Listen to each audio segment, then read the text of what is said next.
Welcome to Outside Sales Talk, where we meet with industry experts to learn the strategies and tactics that make them successful. I'm your host, Steve Benson, and I've helped thousands of salespeople all over the world crush their quota. Today, I'll help you crush yours. Welcome to Outside Sales Talk. Today, I've got Cindy McGovern with me, and she's going to talk about the 5-step formula and every job is a sales job, which is also the title of her book, I believe. Cindy, welcome to Outside Sales Talk. Thank you so much for having me, Steve. It's a pleasure to be here. So just by way of introduction, Dr. Cindy McGovern is a top-rated speaker, best-selling author, and consultant at Orange Leaf Consulting. After years of consulting companies and helping them grow their business, she had an epiphany. Every job really is a sales job, and every person is a salesperson. With these experiences, she wrote the book, Every Job is a Sales Job: How to Use the Art of Selling to Win at Work. So I guess my first question, Cindy, is your job, or is your book, Every Job is a Sales Job, a book for salespeople? It's a job for mostly non-salespeople, believe it or not, because it's overcoming that ick factor of sales is what I want them to be able to do. But what's funny is so many of my clients are salespeople that they've recognized that the 5-step formula is actually helping them to shorten their sales cycle as well. So it's a little bit of A and a little bit of B. Outstanding. So why do you say, just in general, why do you say every job is a sales job? I believe that sales is more than a business skill. I believe it's a life skill. Quite frankly, I think we were gypped. We should have gotten taught, some sort of sales function in high school, and we didn't. And and it's funny because you understand this too. It took me 20-something years to figure out how to really sell and figure out what that actually meant. And it's really about helping other people. And that's something everyone does. And we're all selling every day, whether you're doing self-promotion, whether you're selling your personal brand, you're selling yourself to your boss that you deserve the promotion or the raise. That's all sales skills. We just don't call it sales. We call it convincing, persuading. And so I firmly believe that whatever job you're in, it actually is a sales job, just depending on the capacity that you're using the sales skills to get what you want. Yeah. When I first saw your book a while back, I was like, yeah, I've thought this, forever. I've my background was in sales, but I bet I've been interviewed 100 times where that's one of my points is, a key advantage when I started this company was that the CEO had a sales background. Like it changed our product development because it let me, I was better at getting more prospective users to engage with me and talk to me about what they would want out of such a solution. And so we actually built what they wanted, and that shortened our dev cycles because we actually built exactly what the actual person that was going to use it wanted. And then obviously selling to customers is more of an obvious one, but hiring people, that's a sales skill. So our especially the early hires, anyone's crazy to join a unfunded 2-person startup, right? So, but employee number 3 turned out was a really important guy. but I had to sell him. I had to sell his wife. Everybody. I kind of had to sell his kids, even though they were 5 and 8 at the time. But you're selling the idea, right? And so even with and I get this all the time, salespeople are like, well, duh, every job is a sales job. I'm like, but you forget that you're selling to your internal customer too. You're selling to the account management team. You're selling to the software team. You're selling to the bosses. You're selling even when you're not selling. And so I wanted everybody to be able to embrace that and be able to do it more effectively and more efficiently. And so that's why I wrote the book. And what is it about most people that you think is not efficient or effective about their sales skills? So non-sales people, I think we're primarily talking about. So it's funny because you'll totally appreciate this. It's the lack of a plan. And even great salespeople have a lack of a plan, whether it's their route plan, whether it's their, all of this, I'm preaching to the choir. Absolutely. But it's sort of and especially seasoned sales pros struggle with that even more because they get used to what they're doing. We get good at flying by the seat of our pants. Mm-hmm. So we stopped doing the thing that made us successful in the beginning, which was having a really good plan or planning for the conversation. So I think that's one of the areas where we could all take a page out of, a sales process and be able to sit back and truly plan better what it is you want to get, whether it is shifting your career, whether it is getting that promotion, moving departments, getting that big client, whatever it is. Take a step back and really look at what the steps are that should be getting you there. And what do you think, why do you think people have such a negative image of sales in general? So kind of non-sales professional, where does that image come from, and what should we do about it? So I think I blame the media, truthfully, because every stereotypical salesperson we see in movies and television is the icky salesperson. Is that, I call him Tommy Two Thumbs. It's the used car sales approach. Hey, what's it gonna take? Yeah. And this as a salesperson, we don't sell that way. Very Right. few salespeople actually sell that way, but that's what we're fed. Mm-hmm. And that's what we liken it to. And truthfully, even as consumers, we tend to hold on to the bad experiences that we've had in sales where we were actually sold Mm-hmm. on something, which was really a transactional sale, or we felt like we were pushed into something. But we don't think about all the successful, wonderful sales where we walked away feeling really good about that purchase, or we felt really good about that interaction. So I think it's sort of the conditioning that we've had where people think, oh, well, that's a salesperson. And Mm-hmm. that's not entirely true. And it's funny because I'm kind of on this mission now, Steve, to change the way everybody looks at sales. And by the way, I don't know, when I'm done, we might have to have a new word for it or something because there is that negative connotation around that word sales. Revenue consultant? Something. We're going to have to come up with a new one.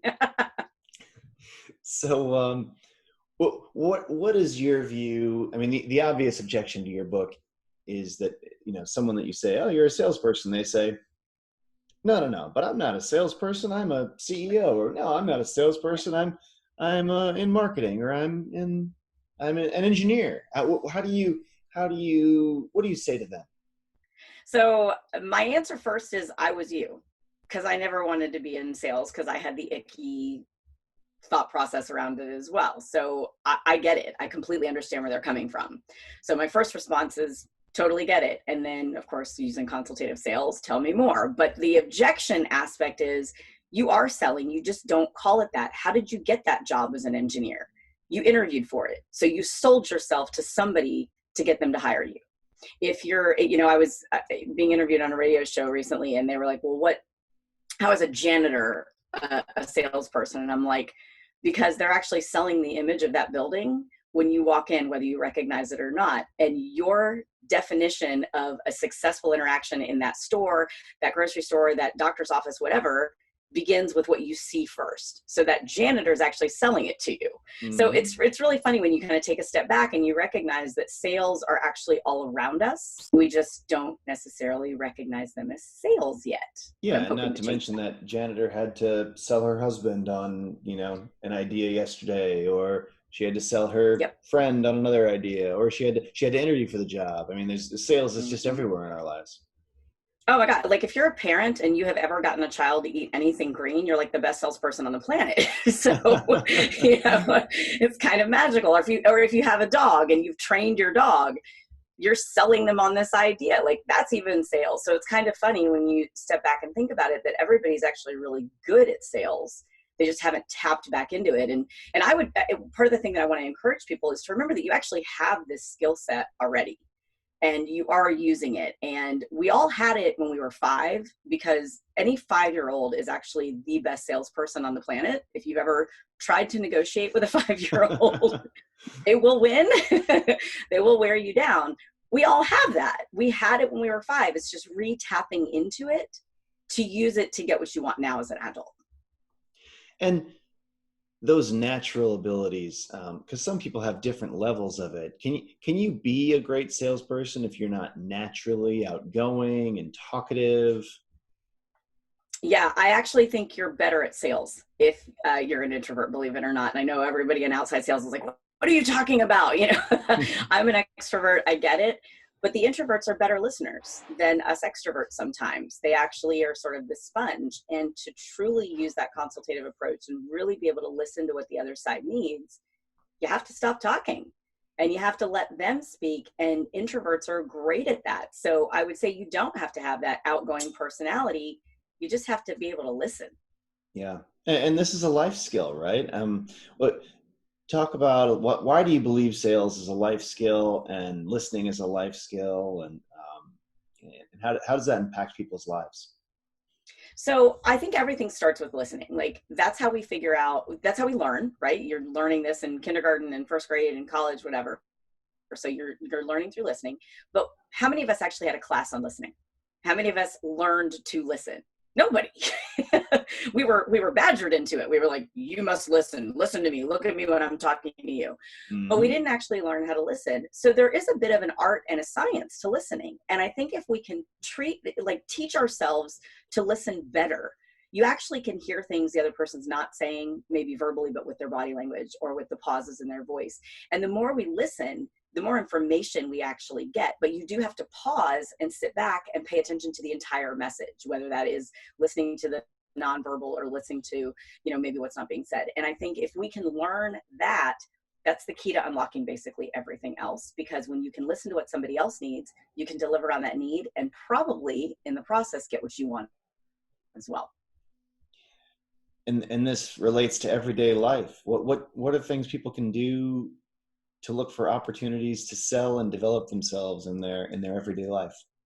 So it's funny. So I talk about the 5-step process in the book, and the first step is obviously having a plan.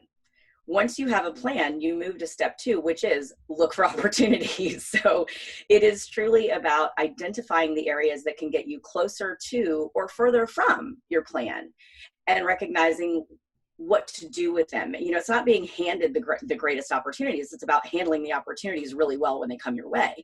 But you have to have your spidey senses up around that. So I think if you have that good plan of what you're wanting, those opportunities will start to present themselves. And there's actually a psychological phenomenon. It's called the blue car syndrome.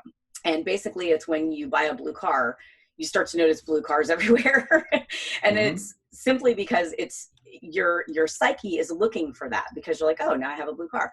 So it's the same thing with sales. If you are looking to, let's just say, build your network, and you're looking for people that are outside your sort of first and second tier of contacts, and you want somebody in the software space that has connections overseas, you start looking for that because you have a plan around it. Otherwise, you're sitting there just kind of, I don't want to say drifting, but a little bit. And so for salespeople in particular, this is hugely important to continue to build that network, because then and only then do you get that chance to have face-to-face or voice-to-voice or video-to-video, where you can listen, understand, and then, which is step 3, then you move on to asking, and then finally following up is the 5th step. Okay, let's run through those really quick. Yeah. So have a plan. Absolutely. Notice the opportunity is number 2. Number 3 is what? Listening and establishing trust. Listening and That's the establishing main trust. one. And that is one where even seasoned sales pros fall down, in my opinion. I think seasoned salespeople mistake trust for rapport, and they get them confused. I think rapport is, I can like you, I can go have a cup of coffee with you, I can even have multiple conversations with you and still not trust you. I have to trust you in order to buy from you. So rapport means you know them, you've hung out with them. Trust means what to you? They will open up and tell me what it is they actually need. They will give me the opportunity to truly listen to their challenges, what their difficulties are, and how I might be able to service them, how I might be able to help. And that's going to shorten your sales cycle. That's going to help open the referral floodgates, because once I trust you, then I want to go tell other people about you. But if I don't trust you, if I just like you, that's a different thing. And, in sales in particular, with outside sales, our job is to reduce risk. Like that's what we're trying to do in the sales process, is just make them feel more comfortable, reduce the risk for them to make the decision to work with us. Well, the only way you're going to reduce risk is to build trust. So that's why step 3 is so incredibly important, is you have to establish that trust so that they're willing to share with you what you need. And then you can move on to step 4, which is then asking for that partnership, or asking for the deal, or asking for what it is you want. And then what's step 5? Step 5 is following up, but it's a little with a twist. It's following up with gratitude. And this is a little bit of my magic sales process that I feel has really served me in my sales career. And I feel really grateful to be able to do this. I get to wake up every day and help people make more money. It's a pretty good gig and it's pretty fun.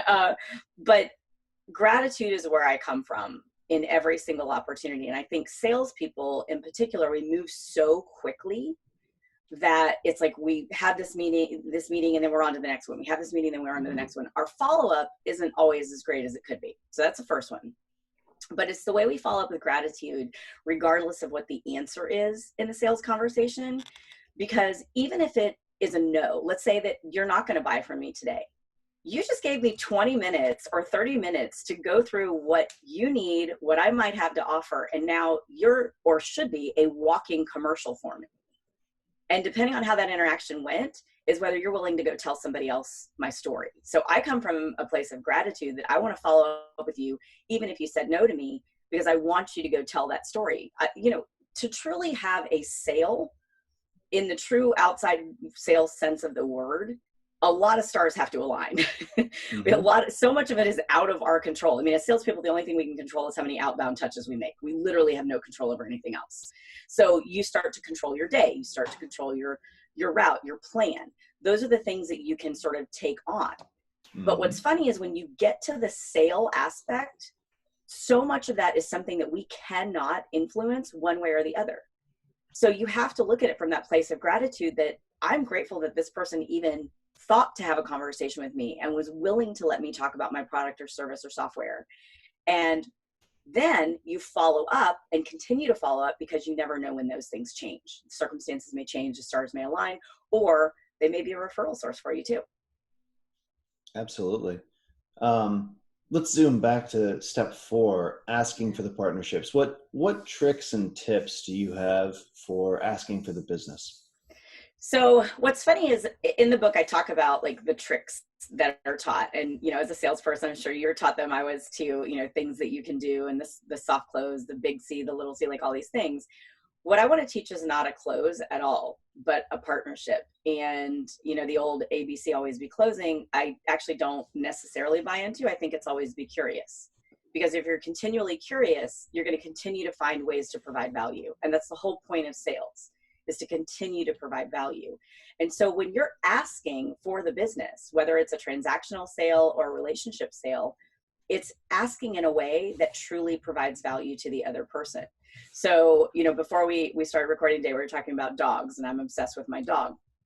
And he understands English, as most dogs do. They understand words like walk, treat, go to the park, whatever. Mm-hmm. Now, I'm not saying our prospects are like dogs, but there are similarities that they're looking for that treat. They're looking for that part that has to do with them.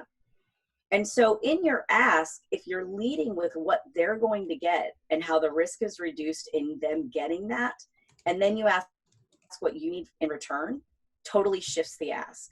Because it's not just about you, it's about you helping them. And that's the way I teach it in the book, is giving first before you get.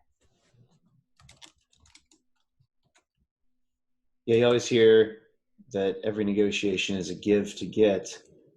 You have to get, and I remember having a manager earlier in my sales career telling me you always have to get something if you're ever going to give something in a negotiation.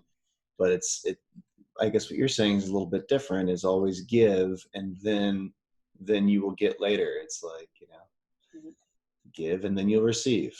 But first you kind of take the leap to give someone something first. That's an interesting strategy. I love it.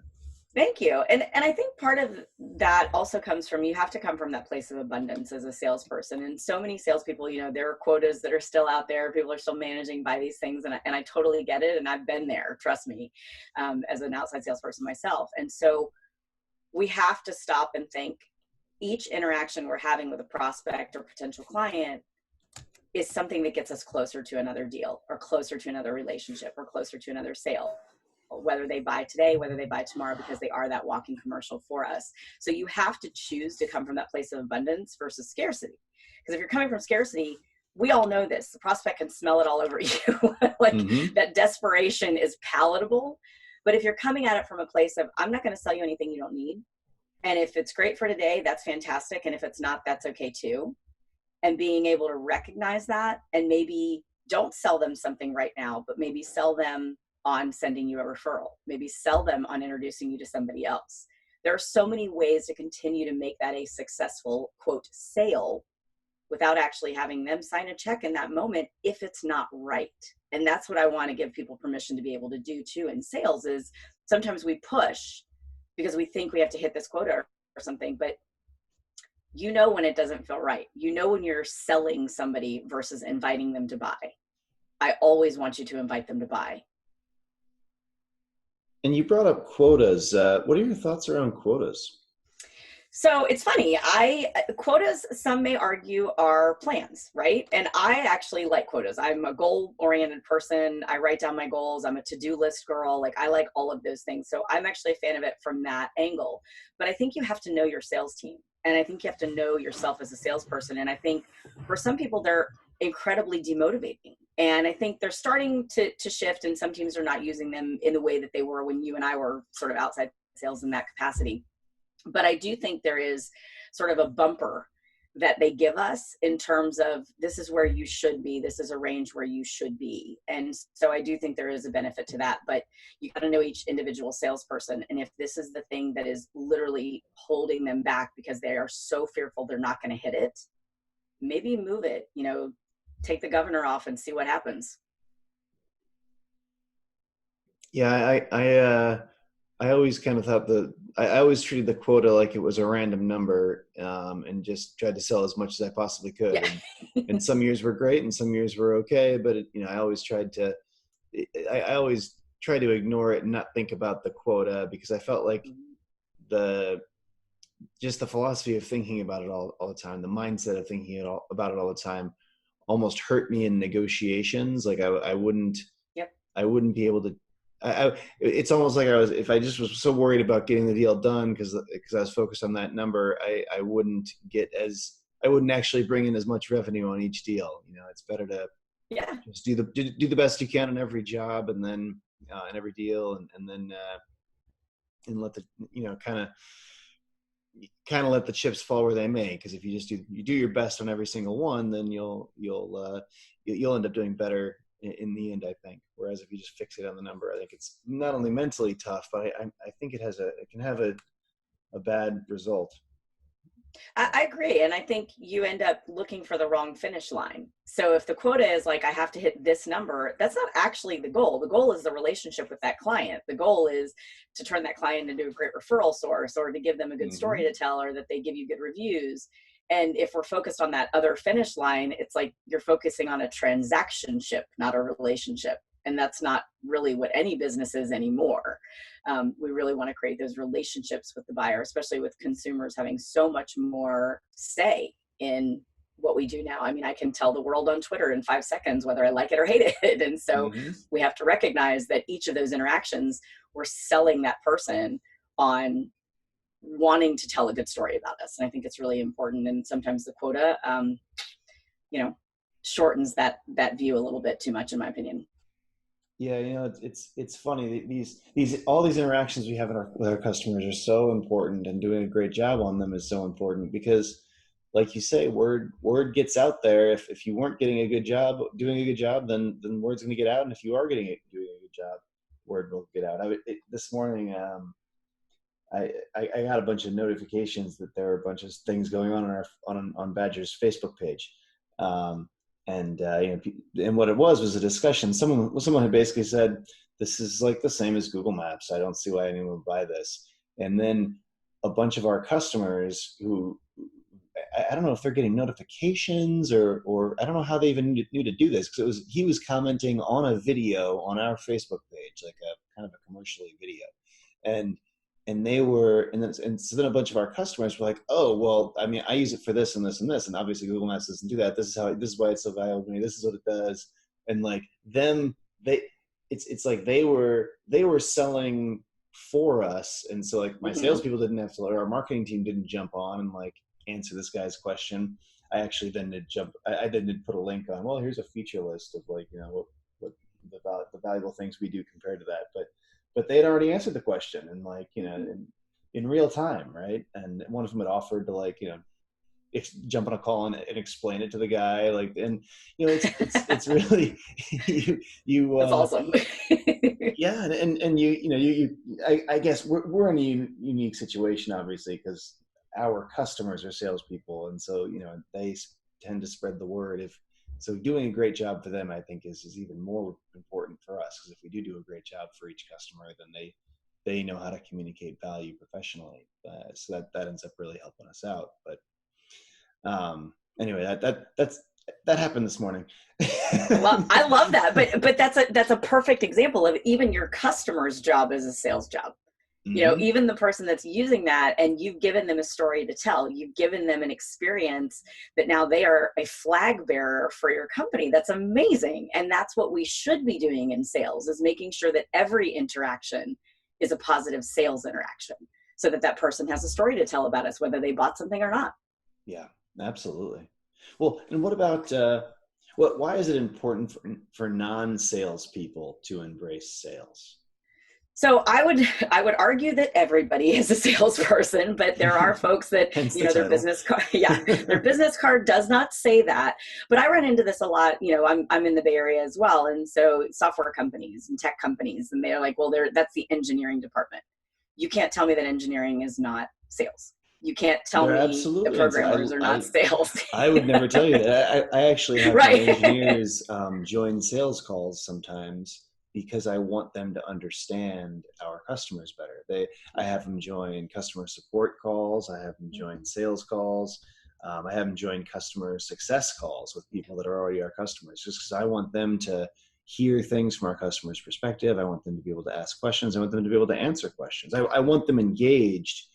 And they are salespeople, but they also, they need to, I guess what I'm really doing there is I want them to listen like a salesperson listens to the customer. Because then you're teaching them step 3.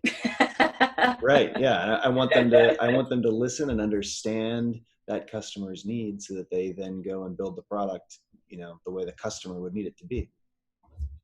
And that's exactly it. And so, like, all of those jobs that are not sales jobs per the business card or per their, profile online, they absolutely are, because they're interacting with the rest of your team. They're creating the content or the product or the software that your client is needing. So it absolutely is a sales job. And I think even the interaction that we're having with one another is that sales job too, of, I have to convince engineering that I need a quick turnaround on this, because I've got a client that I can sell it to if we can prove that we can do it.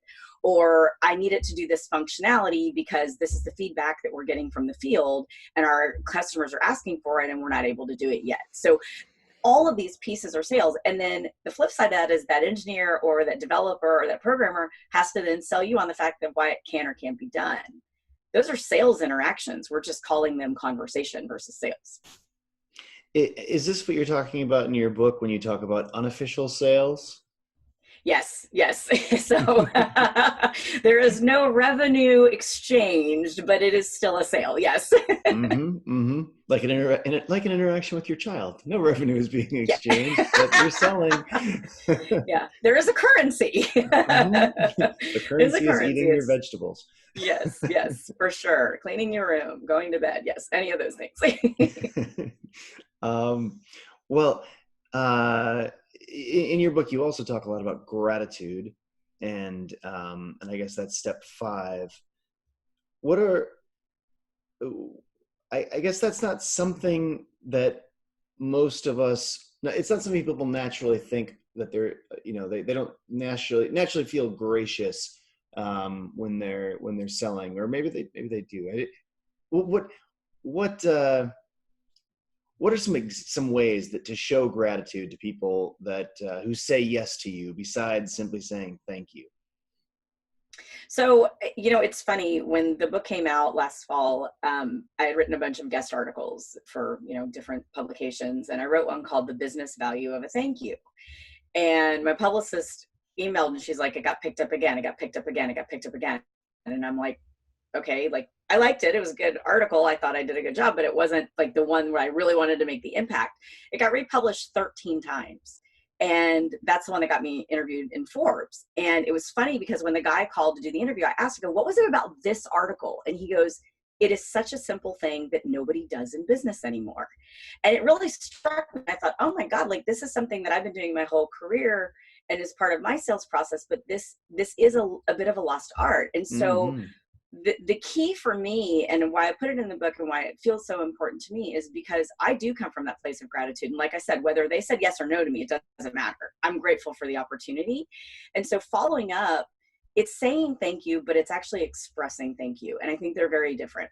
How I are think they we do the different? throwaway. How do you do such a Well, good job of this? well, I hope I do a good job of this. Let's say that. I think that we do a throwaway thank you. It's like when you leave the house and you're like, okay, love you, bye. Or, Mm-hmm. you know, you hang up the phone, thank you, bye. Thank you Mm-hmm. doesn't mean goodbye. Thank you is an actual interaction with someone and showing them and expressing it. And so it's a bit of a lost art. I mean, think about even your best clients. How are you showing them that you appreciate their loyalty? What does that look like every single day? Is it that we're delivering on our promises? Is it that we're, you know, proactively communicating with them to assess their needs? Is it that we're staying ahead of the headlights to make sure we're delivering what they want? Like, what is it that shows them that we are invested in them as much as they're invested in us? That's a way to say thank you. The magic of an actual thank you is completely underrated, in my opinion. And it is evidenced by, I'm a handwritten thank you girl. I'm old school. I was raised in the South. I love a handwritten note. And think about the last time you got a handwritten thank you in the mail. It would have blown your mind, wouldn't it? Very rare. We're in San Francisco. Nobody mails anything. Like, we text each other, right? Mm-hmm. But it's a way to stand out from the crowd. Or sending a video thank you, like something that truly stops them in their tracks and says, gosh, you know what, Steve, this was really important to me that you did this. And I just want to thank you so much. And I know this took time out of your day, or whatever it is. It stops them in their tracks so they feel the gratitude that you feel. That's the expression of a thank you versus just the words. And I think it's really important that we get back to that, especially right now. I mean, it's a huge opportunity for us to show gratitude to our clients. But I think we get so caught up in what's next, what's next, what's next, that we Mm-hmm. sometimes lose sight of that. Yeah. Yeah. And for those people that are listening to this in 6 months, right now, it's the March of 2020. It's the first month of quarantine here. Um, for those folks that are on a different timeline here. Um, so what themes in your book do you believe are relevant to current news topics, society, the world, life in general? So the first one, I would go back to planning, because now is a time for people to kind of take stock in their career and their jobs. And we're doing a series right now. It's Ask Dr.Cindy, and most of the questions are around navigating this crazy time that we're in. And so I would say now is the time more than ever to go back and actually examine, are you on the career path that you wanted to be on? Are you in the job that you wanted to be in? If you're not, use this time to take that moment and say, okay, what is it that I really want? What are my gifts that I want to bring to the world? How can I best express that? And then what's the path to go on, and really reevaluate that plan. And for salespeople in particular, I'm getting so many of our sales clients reaching out going, I'm freaking out. Clients don't want to meet. Prospects don't want to meet. What am I going to do? They're not doing Zoom meetings with me. They're not doing, I get it. So go back to your plan. If your plan A isn't working, shouldn't you stop and create plan B versus Yeah. continuing to push that rock uphill? And I must have had that conversation 10 times last week with different clients of, okay, plan A is not working. Let's create plan B. Yeah, it's a really challenging time, especially for outside salespeople.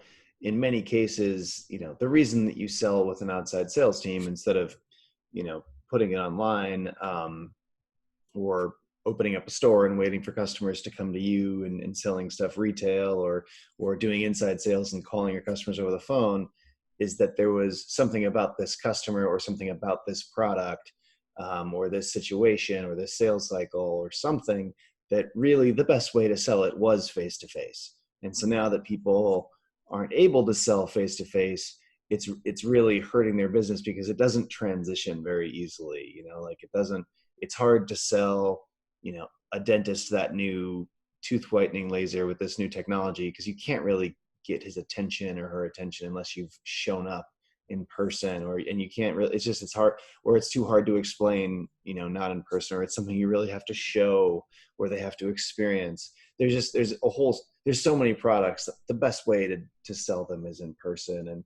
And so a lot of our customers that I'm talking to are really having a difficult time, because they're like, if we could have just put this thing on the internet, we already would have. Like, we need to be person to person. That's why we do it this way. And so now is a really challenging time for a lot of our customers. So that it's kind of our customer base is kind of a focus group on the, a group of companies that have a challenge right now. And that's why they had outside salespeople in the first place. And I think you bring a good point up is, now is forcing us to examine the model. And maybe that's a good thing. Maybe this is a chance to sharpen the saw and get your sales team actually finding other ways to explain this. Maybe it is always still going to be best to do it face to face, but how good are their storytelling skills? How good are they actually explaining this over video? Is there a way that we should be doing this to get to more customers and get to customers during this time? One of the people that posted a question on our social media is a chiropractor. And he was saying, how do I continue to stay in touch with my clients? I can't actually see anybody right now. And so we're talking with him and sort of coaching him through that. And it's really interesting, because I do think this is forcing us to look at other skill sets that we have. And I know a lot of our clients are being forced into technology that they haven't necessarily adopted in a short amount of time. They're having to, because they're using remote workforce and things like that. So I wouldn't look at this as such a negative. I mean, definitely there's horrible things going on right now, and people are very sick, but look at it from a business standpoint as, how is this going to make us stronger at the end of this? What do we need to be using this time to do? And I would use this time to train your sales team. I would use this time to coach them up. I would use this time to really take a step back and say, do a SWOT analysis of your own sales team and figure out, what are those strengths, weaknesses, opportunities, threats with each individual, and coach them. I mean, do some things that are really going to shore this up. So when we get to the end of this and we are not quarantined anymore, you're even stronger when you get face to face. Yeah, no, it's fantastic advice. And, it's a great time to sharpen the saw. It's a great time to learn. And it's a great time to set things up for when things do clear up. Like my fiance is an eyelid surgeon, and she, can't do eyelid surgery right now, right? Like it's like the chiropractor, like he can't, crack people's backs right now. It's not on the table.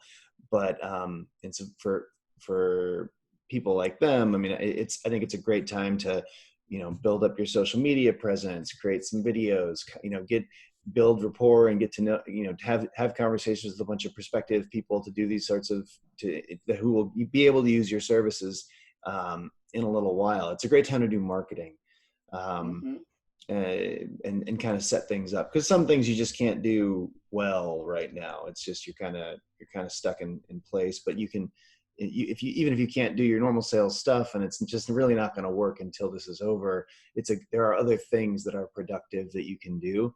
And like I was telling my fiance, it's like, yeah, well, obviously you're not going to do very well now, but it's, if you can set things up so that July will just be a killer. July and August, you'll just be totally booked out and doing great, because you kind of, and your year won't be affected that much. Your month will be affected, but you can make it up later if you do things right now. 100%, couldn't agree more. And I think for outside salespeople in particular, at least our clients that we're coaching and trying to help through this particular situation, we are getting them back to planning. We are getting them back to shifting their pipeline, looking at, okay, your numbers are going to be different now. So go back to the math even and figure out, okay, if let's just say for 60 days, you're not bringing any business, that changes what you need to do for the rest of the year. So get yourself back on track, figure out, okay, it's not 13 new accounts. It's now going to be 17 new accounts. Great. Now, so that when you get out of the house and you can get on a plane or go drive to those clients, you're ready. And like you said, it's a time for marketing. But one last comment on that piece too is, this is a time to connect with your current clients as well. And it's not even about sales necessarily, or your product or your software, but it's connecting with them as humans. And people are really struggling. And I think a lot of clients are managing through this but they're not leading through this. Mm-hmm. And so as a salesperson, I think we can actually help our clients to lead through this change and to lead through this time. And so sometimes it's taking off your sales hat and putting on your coach hat a little bit to be able to help your current clients to get through this. And I think that's a huge opportunity for salespeople because everybody else is busy. We have the moments now to be able to go do this and really support people. Yeah, absolutely. Well, the next stage in our podcast today is the sales in 60 seconds, where I ask you short questions that have short answers. Can you name one essential habit or trait that will lead to greater success in sales? Planning. Step one, right? Yeah, absolutely. I will. It will be on my gravestone. What's the one thing you preach in every sales training? Ask for the business. And what's your best tip to prioritize clients when it gets busy? Goes back to the plan, but it's also looking at what the end goal is. So my best tip would be go back to the numbers, go back to the plan, and figure out where it's going to get you closer to that goal at the end of the day. Sales can be a really stressful career. What is your best tip to manage stress effectively? You know, stress is it's a rough thing, but that's actually where I go back to my gratitude. And I start from that place of being grateful and celebrating even small successes. You got the first appointment with somebody, they actually called you back, they actually emailed you back. Celebrate those little things. What's the best sales advice you've ever received? You already know how to do this. Well, as an actionable takeaway, what should the people listening today do as a first step to get them started on selling better in their job? Go back to what you actually want to accomplish within the next year, within the next 2 years, within the next 3 years, and create a better plan to get there. Because my guess is you have an idea, but not an actual plan with steps. All right. Well, I'm going to attempt to summarize all the wisdom that you've dropped on us here for all the people that are driving and everything. Cindy's 5-step formula helps people from many different backgrounds and helps salespeople shorten their sales cycles. Sales is a life skill, and it's about helping other people. Every job is a sales job because you use sales skills in each job for things like getting a promotion, getting the job in the first place, asking to move to a new department, hiring people, etc. People can work on their sales skills by creating a plan. Plan for your conversations about what you want to get. Many people have a negative view of sales because of the media view of the salesperson. But there's a positive side of sales that comes from successfully selling or convincing someone of something when it really helps them. Introverts can actually be better sellers because they're often better listeners. You want to stop talking to hear what the other person wants in order to sell to them. So that's a lesson we can all learn from introverts is stop talking and start listening. I'm a big extrovert myself, so that's always been some of the best sales advice I ever got. If we turn the spotlight on me, that I put on other people all the time is I had a manager early on in my sales career, and this is when I was at Google, and we would be on a phone call, and he would hit. I would start to talk, and he would hit mute and say, "Listen." He'd hold up my finger, listen. And I still hear him in the back of my mind sometimes doing just that. I'm like, my instinct is to go, I want to talk, but no, listen.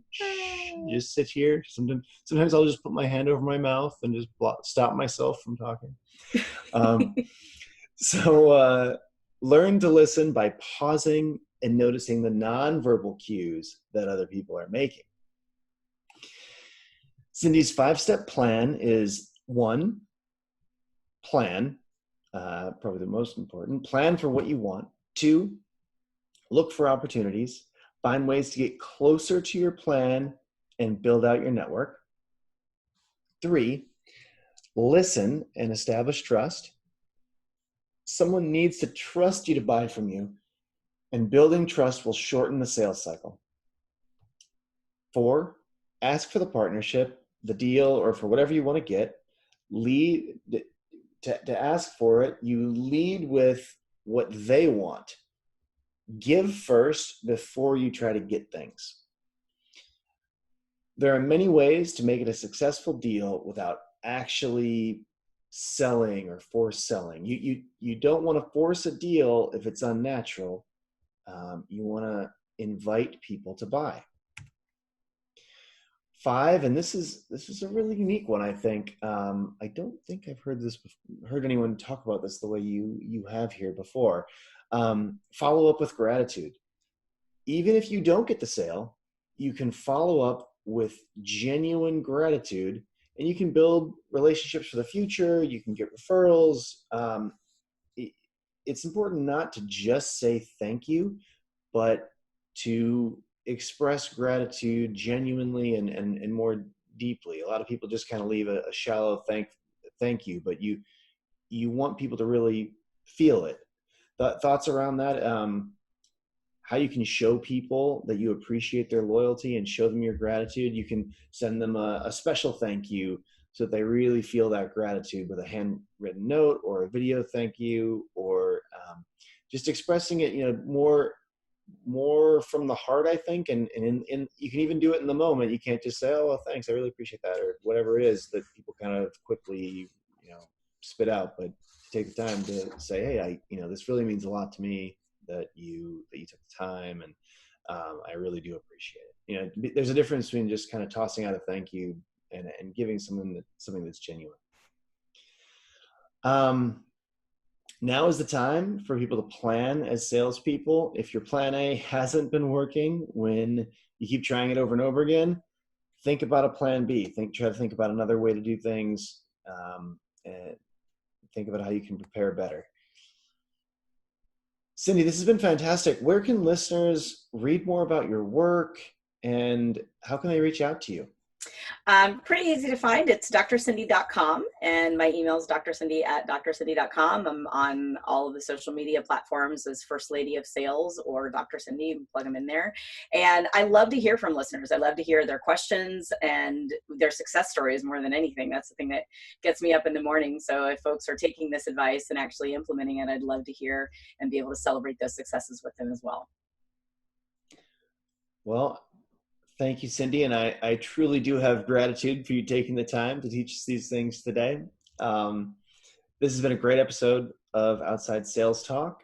And if any of our listeners can think of other sales reps that would benefit from learning the stuff that Cindy's talked about today, share the love and forward this on to them. Take care until next time, guys.